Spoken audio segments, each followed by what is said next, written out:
BNP উদ্বেগ জানানোর পর টেলিকম নীতিমালা নিয়ে অংশীজনদের সঙ্গে আবারও আলোচনার সিদ্ধান্ত নিয়েছে সরকার।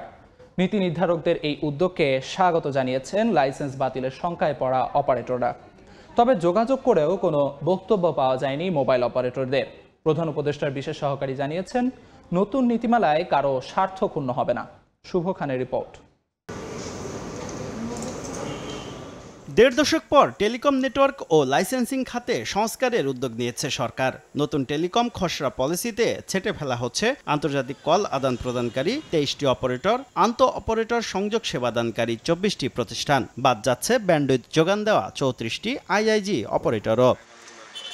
বৃহস্পতিবার টেলিকম নীতিমালার খসড়া চূড়ান্ত করতে বিটিআরসিতে বৈঠক শুরুর আগেই নতুন নীতিমালার বিষয়ে উদ্বেগ প্রকাশ করে বিএনপি। খসড়া নীতিমালাটি বিশ্লেষণ করে দেখা যায় যে এটি গুরুতর সমস্যা রয়েছে, যে টেলিকম খাতে সমতাভিত্তিক ও টেকসই উন্নয়নে বাধা দিতে পারে। দলটির এমন অবস্থানে পাল্টে যায় দৃশ্যপট। বিটিআরসিতে সরকারের গুরুত্বপূর্ণ ব্যক্তিদের সঙ্গে বৈঠক শেষে পলিসি নিয়ে নতুন করে আলোচনার কথা জানান প্রধান উপদেষ্টার বিশেষ সহকারী। স্টেক হোল্ডারদের সাথে আসলে আমরা গত 6 মাস ধরে আলোচনা করে আসছি।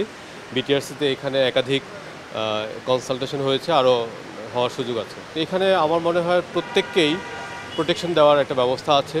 অংশীজনদের উদ্বেগ আমলে নিয়ে আলোচনার পথ উন্মুক্ত করায় সরকারকে সাধুবাদ জানিয়েছে আইজিডব্লিউ, আইআইজি, আইসিএক্স এবং আইএসপি অপারেটররা। তবে বিএনপির অবস্থান কিংবা সরকারের নতুন সিদ্ধান্ত নিয়ে কোনো প্রতিক্রিয়া জানায়নি মোবাইল অপারেটররা। শুধুমাত্র টেলিকম অপারেটর না, আইএসপি না, আইআইজি, আইসিএক্স, আইজিডব্লিউ সকল স্টেক হোল্ডারের সাথে বসে যদি একটা সিদ্ধান্ত নেয়, আমার মনে হয় এটা একটা উইন উইন সিচুয়েশন হবে এবং দেশের জন্য মঙ্গলজনক একটা সিদ্ধান্ত হবে।